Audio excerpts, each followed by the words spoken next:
Good Mercy in the last 3 months. And part of the challenge of that as well is, you know, the designer wants a sample and they need a sample for the client so they can send those off. So we're oftentimes sending out 2 samples of everything. We've been eating through samples. Oh my God, it's been hilarious. Trying to keep it out of the sample game. But I think the thing that's happened is, I mean, my biggest challenge is not getting defeated by it, because it's just such a weird way of doing business and such a weird life that we're living. And it's not like it's not my fault, and it's not Danica, it's not your fault. It's not like we didn't create this, and we're just trying to figure out a way through it. Was that an answer to your question? No, it was. I mean, that's really interesting. I wanted to, you mentioned Instagram. Are there certain channels or modes of communication that are resonating for each of you, where you do feel like what you're putting out into the world is getting the most response?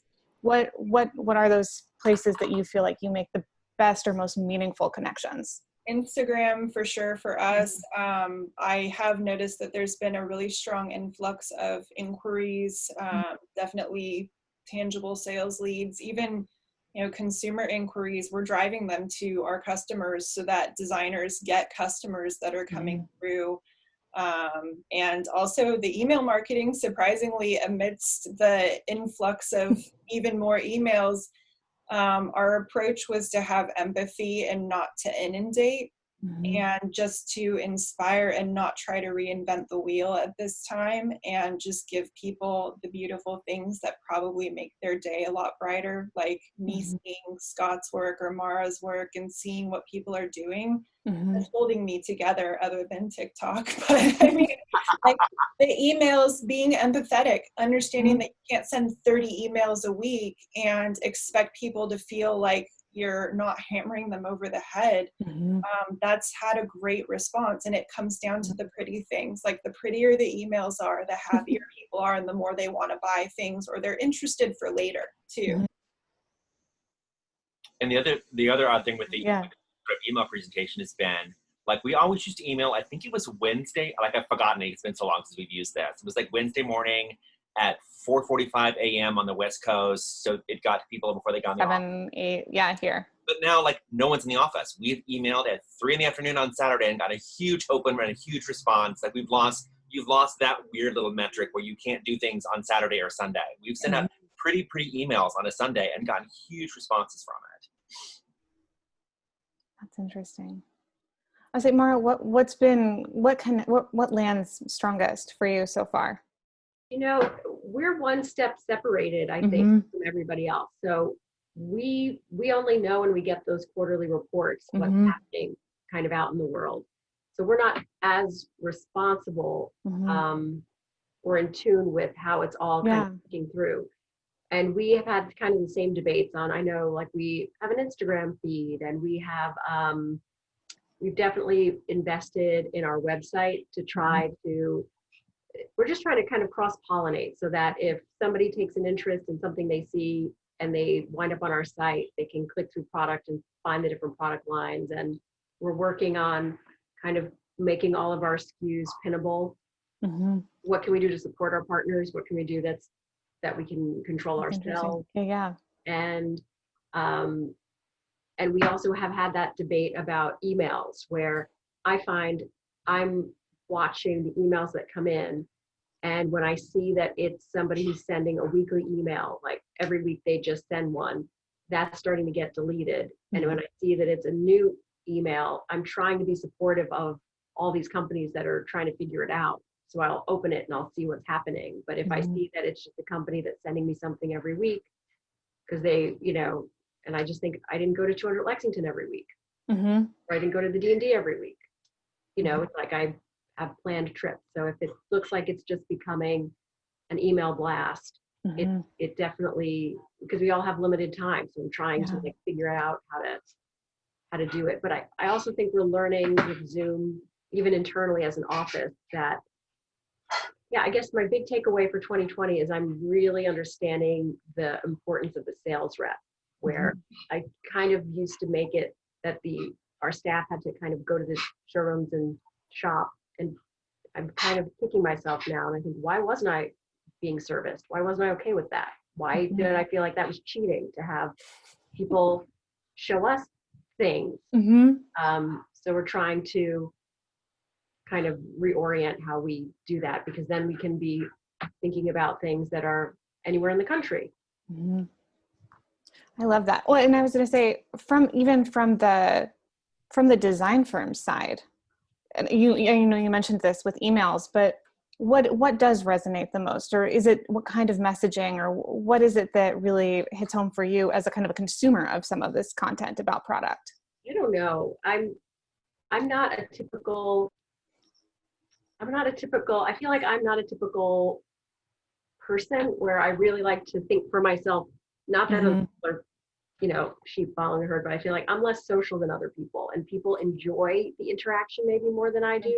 I wish Jesse was here, because he does our Instagram. I call him our social secretary. He, I think he's just more in tune to that, where I'm a little more analytical. So I'm kind of just trying to get work done and see what that email offer me, and what can I take from it and use like right away, or pin for for a resource for another time. And I don't get as easily swayed by marketing campaigns, I think. I mean, that speaks to a really interesting challenge, though, that all of you have to face with your brands, is which you're trying to catch a really wide range of people and a really wide range of doing business and looking for inspiration in everything that you produce. How are you thinking about catching people on both ends who want just the service, or the people who want the magic and the inspiration and the story and the face-to-face time? How do you balance that? On our end, just as a large fabric house, trying to everything to everyone.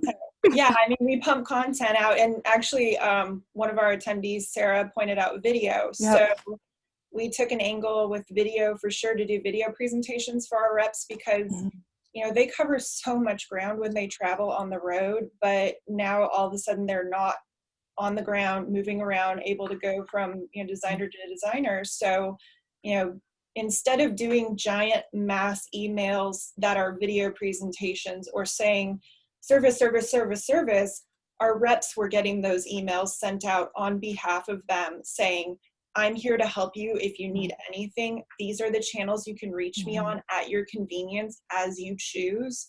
And here's a really fun video presentation. The comment about bringing fabric to life. Oh my gosh, video, like we pumped out a bunch of video content, and our YouTube subscriptions and our YouTube interaction, our subscriptions weren't huge to begin with because we had never really used it, but the interaction shot through the roof. It was like up, I think like 30,000% or something like that from like day one of trying to like actually seeing what the end result was. And it is because we are a tactile industry. And that was a huge thing, definitely. But sending those behind the scenes things for our reps made a difference, and sending the pretty things out on a broader scope and segmenting our audiences a little bit more to think about what a very luxury level budget designer looks like, what somebody who's more budget conscious and now dealing with pandemic, what they would need at this time, and really focusing on that segmentation has been helpful. Interesting. What is, talking about video, is Zoom fatigue real? Like, are clients still eager to hop on a Zoom call, or how are those requests landing these days? And what's the difference between maybe a Zoom call versus sending that beautiful inspiration video and saying, here's a video to watch, on your own time? I think that's kind of an important part about this was if you send out something that they can digest when they're in the mood for it, whether it's at 2:00 in the morning or the kids are taking a nap or you're sitting in the tub, that has a lot of value, because I think people are, and I'm certainly feeling very stressed for my time, even though I'm not nearly as scheduled as I was. We're all discovering that those, microscopic errands that used to take 20 minutes now take 2.5 weeks. Up to and including ordering stuff from Amazon that used to be there the next day that now arrives 10 days later. So I think if we try to make sure that there is some content that's available when you're ready to be inspired. We are doing some emails, and we are just kind of building a YouTube channel right now. That's going to be promoted, I think, in the next couple of weeks, because we're trying to get enough kind of there, so if it does go to see it, there's at least some content to look at. One thing that we did very early on pandemic, I was one of the many voices, and there were many voices hosting Instagram Live presentations. So we worked, it was a great way, for me to connect with people that I wasn't getting a chance to see, and also providing some content for people who are, trapped in their homes, bored out of their minds, and who wouldn't want to, as charming as I am, you put me on a screen with Alexa Hampton, and we're going to have a good time. So I think providing that kind of almost escapism was really important early on, and it did help the branding, because it did put me in front of people. Yeah. Almost, we were, at the real zenith of it, we were doing 2 or 3 a week. So I think that was really valuable, and it also gave me a chance to connect with New York designers who know me kind of more in the abstract. And now I'm, hopefully, I kind of feel like one of the things that's happened with the COVID epidemic was, I feel like my move to New York, I'm living in New York in dog years. Like I've only lived here for like 6 months, but I feel like I'm like so close to lifetime. Yeah. Because I'm like, this has been really hard, New York, for 6 months. I feel like I should at least get a year credit for this. How did Danica and Mara, how did Instagram Live play out for both of you? And do you still feel like that kind of interaction is as important or resonating as much now as it was maybe in like March and April? I don't know, Mara, what was it like for you as far as like planning out IG Live? Because that was the trickiest part for us.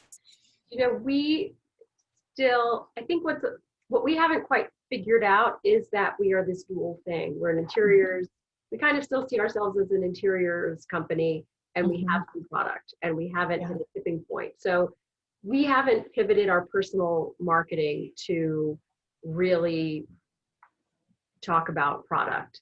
And I guess for us, that's partly because we want to keep our clients confident that they're our focus, and personalizing a space for them is our focus. So we're still, figuring that part out.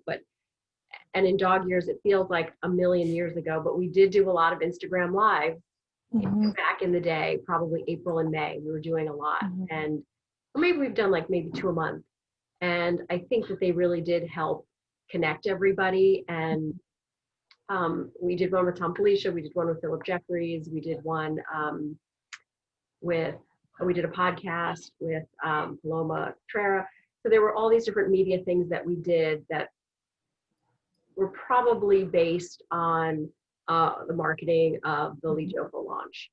But we also have been in the industry a long time, and we know a lot of these people well. So it just felt really, it kind of served 2 purposes. It was like very community oriented, where it felt like we were just connecting as a community, as a design community, and it was fun. And it also was helpful to kind of elevate the launches. Mara actually brings up a really interesting challenge that we face, because as a designer, my marketplace is, nice, wealthy people with nice big houses that are empty. As a product designer, my goal is a completely non-intersecting audience. The Venn diagram overlaps 0%. You're not on the same page. Yeah.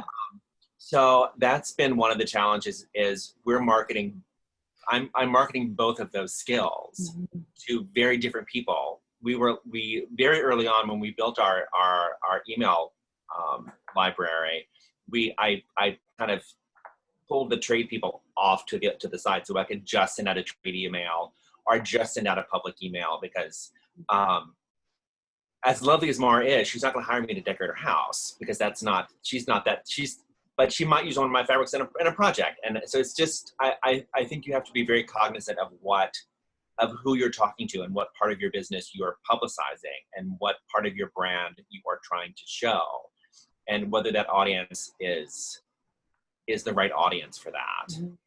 Has this moment made that distinction more complicated or more? Yes.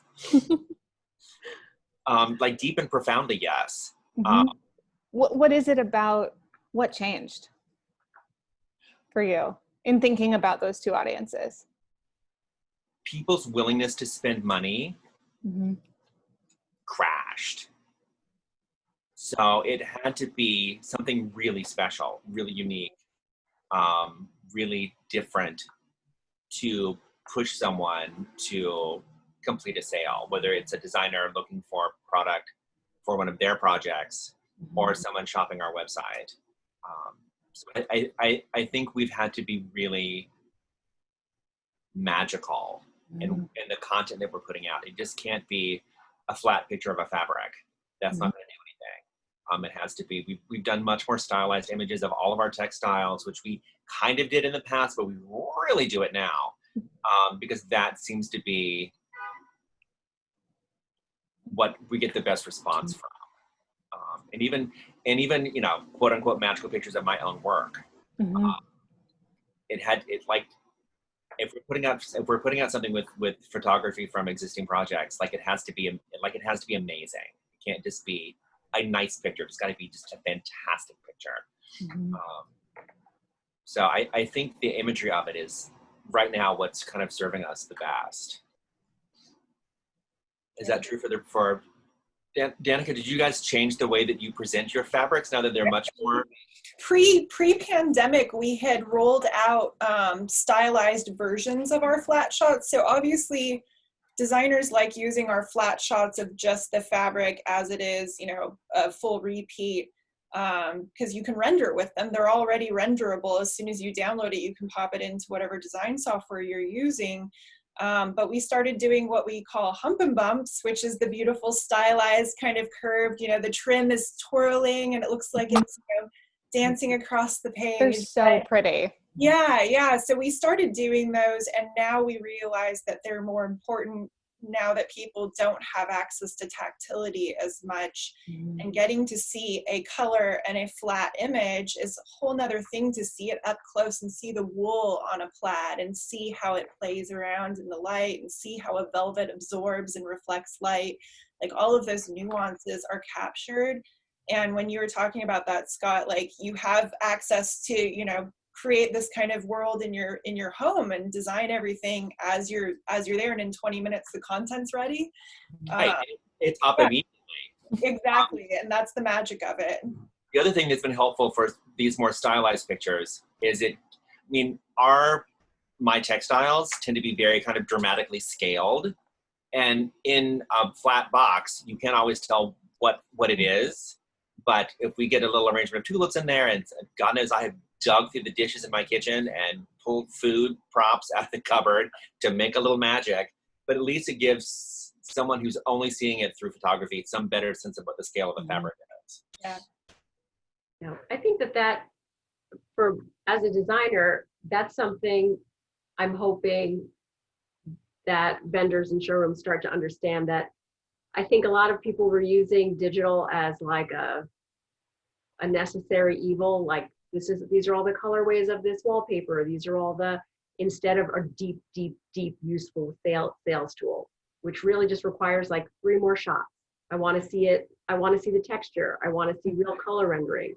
I like a clean shot, but I also need to see it like the close, especially now where we're waiting for samples to be mailed. And it's like, you want to know that you're ordering something that's probably going to be right. You're going to pretty much get what you think you're getting. And early on when we had our book out a number of years ago, there was a PR person we were talking to, and they'd said like, oh, wow, you guys look like your portrait. And that was like a new concept. And I think that's really like, that trust is important, that kind of know what you're getting. And it isn't just romance. It's like, I want to work from the website, basically. The more I can work from those images, the more everybody's going to do business. Well, just like in a total nuts and bolts perspective, what are the what are the things you need from that company's website that some brands aren't offering yet? I'd say I need personally, like, I need a lot of detail shots. So I want to see, or sometimes it's like too detailed and romantic and they're not showing me the repeat or the scale. Like, I want to know what it really looks like and nowadays with iPhones and digital cameras, I can just do it. Like, it's kind of like how instead of just a beautiful professional shot, or like there was some website where they always shot it with an apple or shot it with like a little plastic toy. That might be distracting, but just something where you know what it really Like looks like. anchor it in real life, kind of. Yeah, for scale. And for me, that would make me really happy. It's good to know for us because that's the whole idea behind what we're trying to do with our website is we do have images of room shots. And the most frequent request that we get, and as designers, you can confirm with me, is can I see the wallpaper in a room installed? I have never seen so many of these requests. And so now we're rendering wallpaper on the walls in existing rooms because we need to fulfill those requests. And it's helpful for us to know that that scale is worth the hours that we are putting in to get that and push it to the website. So you get the flat shot, the stylized shot, and then you get some kind of application shot. If it's for trim, it better be close up to see the detail. If it's wallpaper, I hope you can see the scale on the wall with a wall and a chair and a table or a console or something to give context to it. Yeah, we began photographing our wallpapers that way because the samples we got in were like 9 feet by 6 feet, which is the size of our bolt. So, you know, I'm not against stapling a piece of wallpaper to the wall and just propping some furniture in front of it and hang it, like hold a piece of artwork and they'll Photoshop me out. But you do need that contextual image so that people, if they can't see it physically and you can't get them in the showroom because that's not an option, I think the more information you can give them, the better. Yeah. But you know, I think for me, what our takeaway has been is there's just a lot more front-loaded work and investment that we're doing just to run our business. So like our client Zoom meetings, they don't have Zoom fatigue because we are basically doing our presentations through Zoom. And it's less of a Zoom fatigue because we're not really looking at each other, we're screen sharing. And we now have these really great, I actually love them, our digital packages, but it's a ton of front-loaded work where we are now doing romance shots of fabric schemes. I call them romance shots, where we, you know, things are kind of laid out in a pretty way where you can see how the textures and color play with each other. Then we have a flat shot where we put the sofa with the throw pillow fabric and the other throw pillow fabric, and it's clean, and then a junior designer goes in and labels on top of that to like list what everything is. And we have now, when we do memos, we have all the details. We have the elevation and the floor plan showing what happens if we buy this ceiling fixture or this sofa. And usually we would do that in person quickly, or we'd already vetted it and we would just like look at memos or point to things on our pinup board. And now we have to do all this prep. And it's changed how we do our work, but it's also, it means our meetings are so fast. So like the preparation is long, but the meetings are really great. And I kind of think, and we're using Pinterest even more, where it's like the more images that our vendors have, we can just pin them and drop them in rooms. And then it's the junior's job to, you know, check the lead times and order the memos and get all that happening. And I'm hopeful that this is the stuff that sticks after COVID. What? That's what enables us to work remotely. Yeah. Forever. I mean, or for my team, like I want to be able to have a flexible schedule and have people go to Florida for a 2-week family reunion and work for 5 or 7 of those days. And I think that's just, I think if the longer this goes on, the more that pivot is going to really stick. Mara, I wanted to ask you really quick. We've talked a lot, I feel like, about the textiles side of the business, but for your lighting and for the furniture lines, has that played out differently, or have a lot of these trends we're talking about been really similar in those different categories? And I guess Danica, for your other furniture categories as well. You know, for us, we learned that lighting, it was like the best thing we could do was just get out of the way. like literally in the Visual Comfort showroom in High Point, just in the way of people scanning things if we were there. And the lighting kind of sells itself. It's more reasonable in some way. And the furniture, I feel like has had more of a lag because a lot of the buyers are showrooms and furniture stores. So they had a dip because people weren't coming in. Yeah. Where I think the lighting translates so easily to, to vendors online, and the furniture is trickier, and you specify all the finishes, and you can pick the different nail heads, and so the more detailed and custom it is, the kind of more it needs the lift of the retail experience or a showroom experience or a designer. Yeah, I think on our end it was interesting, like the impact was dependent on the environmental circumstance. So in the case of furniture or our finished product window treatments, if the workroom or the manufacturer is closed, that's the blocker. If you don't know logistics of whether you can do white glove delivery or room of choice delivery in a home because they're not going to let you come into the city and deliver something, that's a blocker. But it's never that a designer doesn't want it. It's that now everything is sitting at a warehouse on hold and they're reserving it and waiting for that moment where they get the green light and they're like, move, move, move, move, move. And that's what happened is as things started to open up, it was almost like you could just see people lifting the race flag and you're like, oh my gosh, everything's coming. Like finally everything's rushing back in again because now the designers have to finish their projects on the same time frame generally. Like I have no idea, but I'm seeing everybody moving as quick as possible. But it really was just logistics. It was weird logistics, timing, whether somebody is closed, whether they're open. And that whole chain is disrupted by one tiny little thing being altered. And then you have to wait and then something else changes. As you all look ahead, as you plan ahead for your companies and for your brands, I guess the actual question is, how much can you plan ahead? How much advanced planning is really possible right now? And how much of your future plans are a real like wait and see kind of sensibility? My level of impatience is legendary. So I'm not much of a wait and see kind of a business owner. And luckily, and I'm probably closer to Mara on this, because we're a smaller business, like I can make a decision and we can photograph and implement it and we put it up on the website in 48 hours. I don't have a big, I think Danica, like the big behemoth of Fabricut where you've got like you're like a big cruise ship.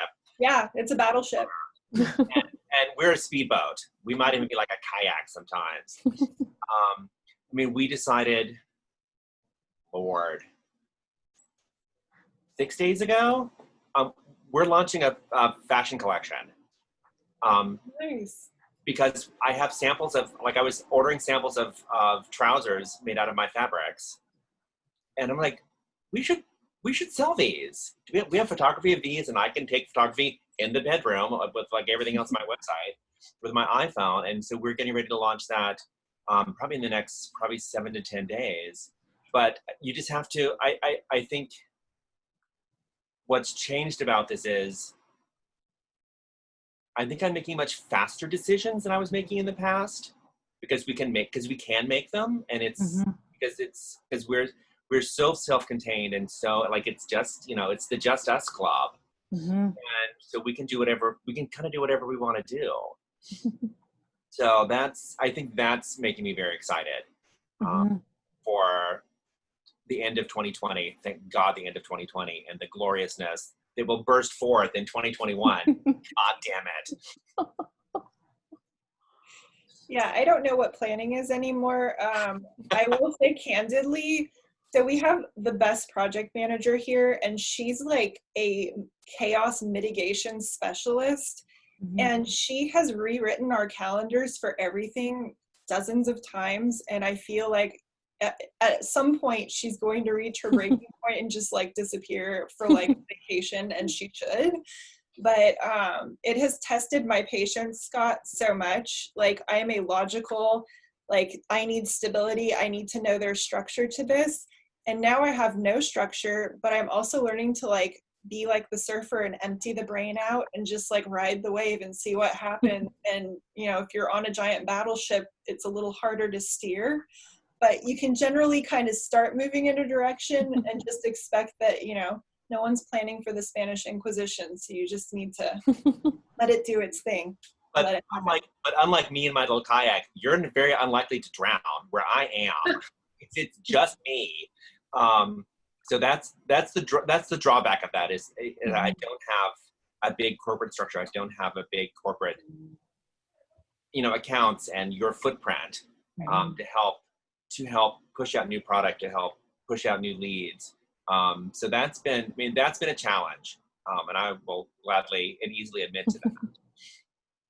Well, I'd say Jesse and I, my husband and I work together, and I feel like we've always had all our eggs in one basket. So we're very conservative on how we run the company and make investments or budget. And I have a crazy cash flow spreadsheet that has frustrated and upset my bookkeeper and my accountant, but it's the only way I know how, like, we have to itemize everything. And that's the way I can kind of get a sense of what our expenses are, what we are hoping to invest in, what kind of jobs are coming down the pike, and, you know, and the dial keeps moving, but I just like having a sense of, and I also I'm kind of an alarmist. So I also always like to have that like survival, like what would we need just to survive? And so I always have kind of that as my kind of low point marker. And anything else is just like gravy. It's just like happy, good stuff. So I'm less disappointed when things, and I think I'm just learning patience. Like things are crazy, and it's just like I pick the longest line at the grocery store every time. Like things just don't always go the way I think they're going to go. And we're learning, like with licensing, we're a family business. Jesse has a family farm. We picked licensees that are basically family businesses, and they're conservative because they're in it long term to protect their companies as well. So we had I'll end it with, we just had a junior designer who is so organized that she had a pre-annual review with us a month before her annual review, so we could all be on the same page, ready to discuss things at her annual review. And she's integral to our company, so I didn't mind it. But she was saying, like, where do you see things? How do you see, you know, it was all very chop. And we kind of said, guess what? We don't know.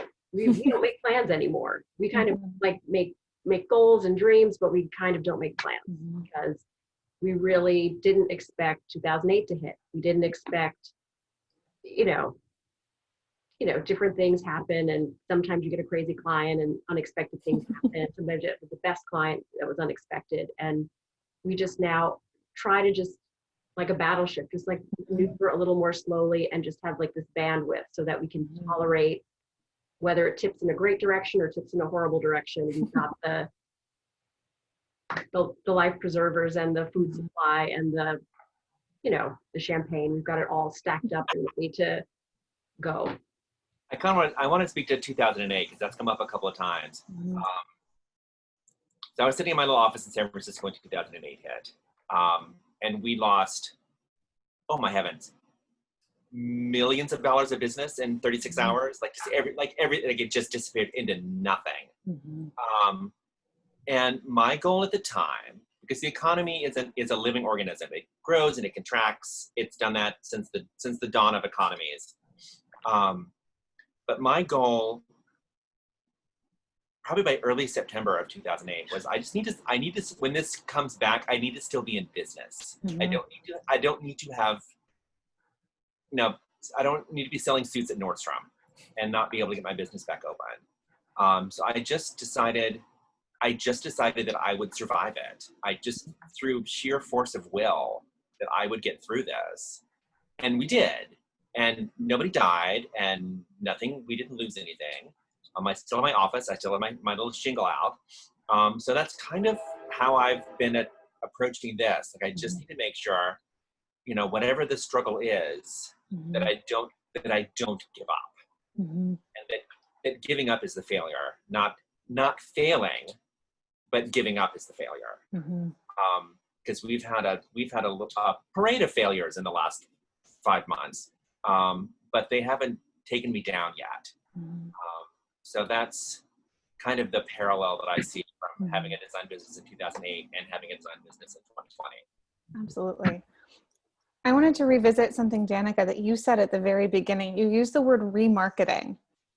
And I've kind of had that in my notes. I was like, oh, I want to talk about that again. I think there's something really interesting about looking at maybe, I mean, it's a different way of talking about a brand that maybe companies weren't embracing in the past. Can you tell me a little bit about that and what that's looked like and how you made that decision? Yeah. So it had always, when I started at Fabrica, it's been about 4 years. I feel like a lot of the interest in product was focused on new launches. New. This is the new season. This is the next season. This is the next season. But to me, as somebody who was coming in from the outside of the industry, I felt like there were amazing products that I dig through and find. And I thought, how are we not talking about this still? It's got years of life in it, and it's been sitting there. And all of these new things kind of get stacked on top instead of being complements to these really wonderful existing products. Like, why wouldn't you pair beautiful lighting on, you know, along with things that exist that are in your inventory and say, like, imagine this entire mood for your space and continue to incorporate them in. And it felt like so much new without really reflecting on the way that you could complement all of these things and create this ecosystem of marketing. It's not that people aren't doing it. It's just that it felt like it was a void that we were dealing with. And this pandemic has given us a chance to do what I had wanted to do for 4 years. And now it's finally this moment where I can sit there and say, okay, what do we want to reintroduce? What's on trend now that's been sitting there that may have been just a little ahead of its time or a little behind its moment then, and it's coming back into, you know, have this moment in the sun. And that's been huge. That's been huge for us. Mara or Scott, do you guys see that too, kind of a shift away from new, or is new still kind of the biggest driver for you? I mean, I understand exactly what Danica's saying, because when we started entering into licensing, we were a little overwhelmed because we got really familiar with High Point, and when you see everything that's out there, you think there's amazing stuff here. There's like so much amazing. And then Century, we're with Century, and they have thousands of SKUs, and you see such a small fraction. Yeah, and when you go into a showroom in a given market, there's so many things people forget about because it's old news. And I think, there's so much investment already to be able to kind of use. And I was thinking, just in terms of investment, to kind of jump onto Scott's comments, I feel like for us, it's not so much, I'm so conservative, I'm not even worried about survival because I've got that covered. But it's more about, and I've frustrated bookkeepers in the past with this, where we feel very strongly about strategic risk and investing in strategic risk, whether it's the licensing, which is actually a very heavy lift financially to even see if you're going to get a partner. And when right after 2008, maybe it was 2008, but I remember we were a very small company, and we spent a lot of money on a show house, and our bookkeeper was apoplectic about it. And we knew that was our way to kind of get all of these industry people that we knew, but didn't really understand our company was at that level already, to kind of see what work we could do. And I think that just being smart, and for Danica, it's like a remarketing campaign. It's just really thinking about what resources do you have and what can you do to facilitate long-term growth or change in your company, is maybe what a downturn or a big shift can kind of allow you to consider. Absolutely. And it seems like the kind of gestation period is so long in design work, as far as like you get a client and you start working on a project, that you just you can't work just from the new. You need nobody. I'm sure there are clients who want nothing but new. They don't work with me. So I think it's really important if there's beautiful fabrics from Fabricut that are from a year ago. I mean, those beautiful things from and I've just thrown a brain fart now that I've gotten that far. Poop. They're timeless. Nothing has a date on it in a way that they can be used whenever. I mean, good Lord, we import Highland tartans from the Scottish Highlands. Like that dates back to the 1200s. Like I'm not gonna run out of new on that. Same thing. I mean, Clarence House is like that too. Those are exclusive timeless designs that you bring in. And, you know, if for some reason you need to bring something in that's, you know, got a 30-year-old design, you can reprint it on a new ground or do something different with it.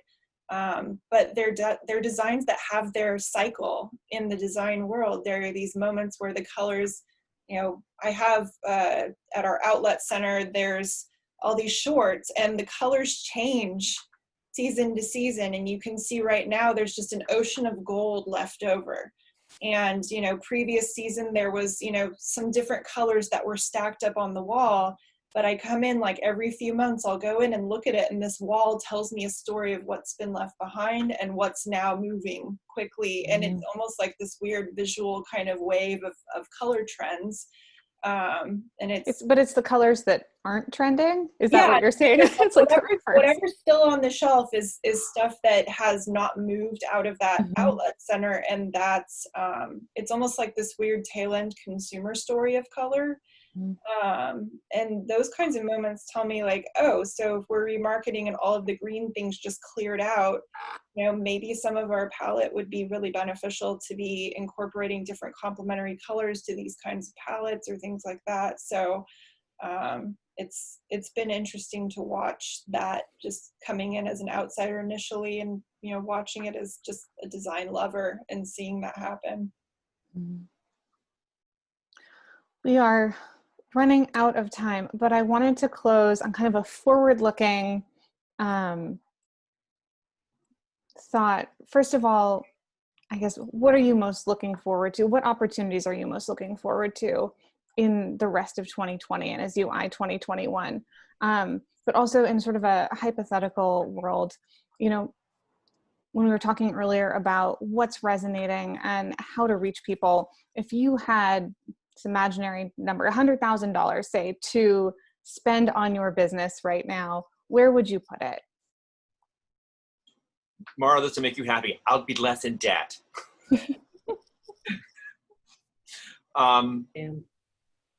Yeah, it's been a rough 4 or 5 months, and we have been able to keep our head above the water. But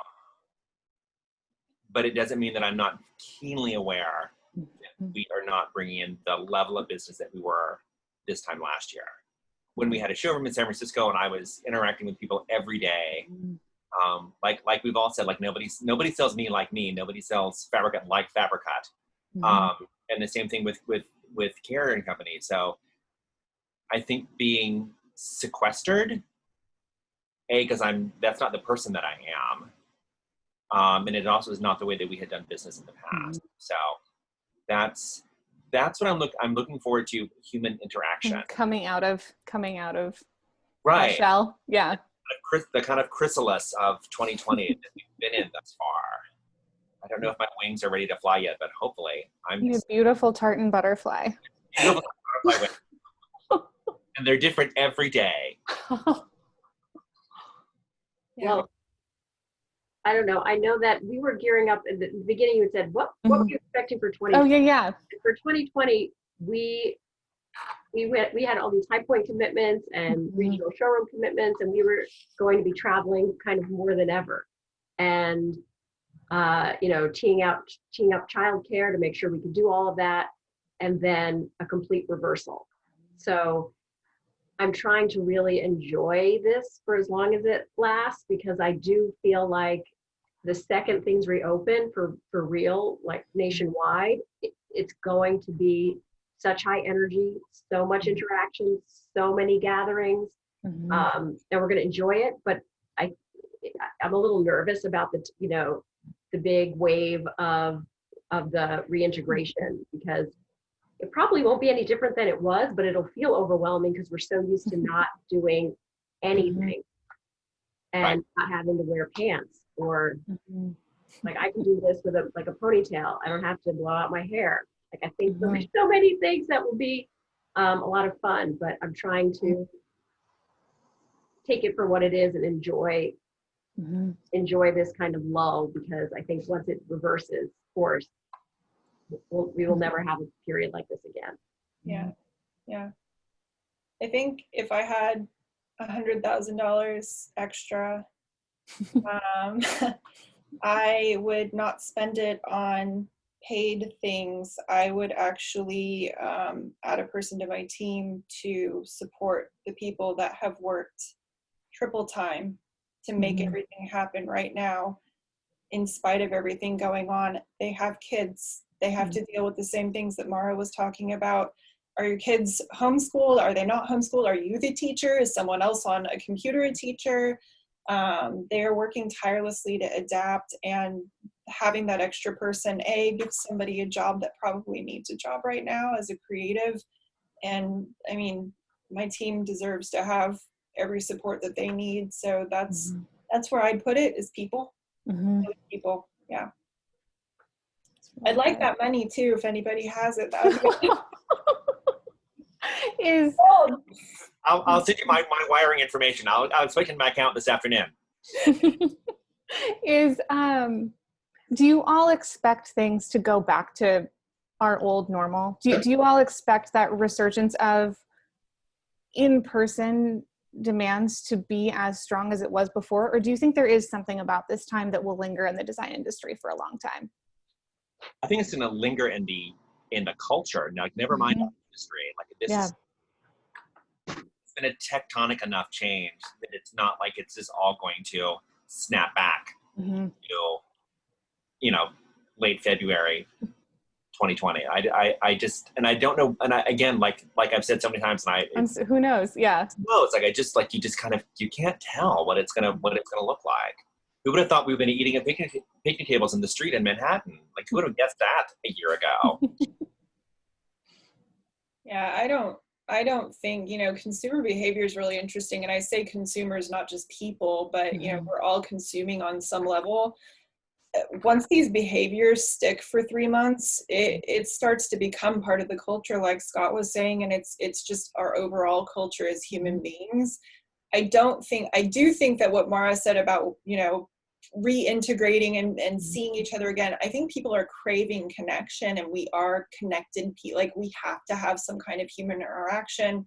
Otherwise, honestly, you're probably a psychopath. But like, you need that human touch, that human interaction. I just see it being very much like people will be very more open about how the internet has connected people, and the ways that we communicate with people will have this kind of cultural addition, this layer to it that will be a little different. Maybe people will take more time to connect with each other rather than rushing through.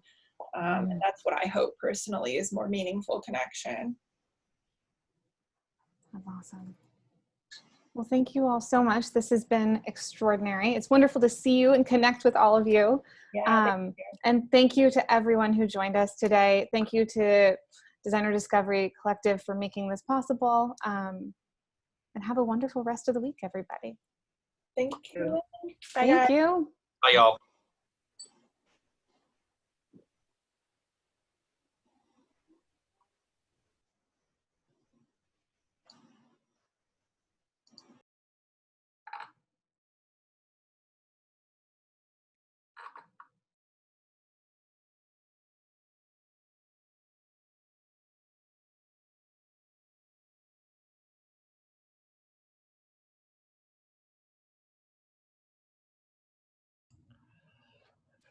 Okay, you can unmute me now.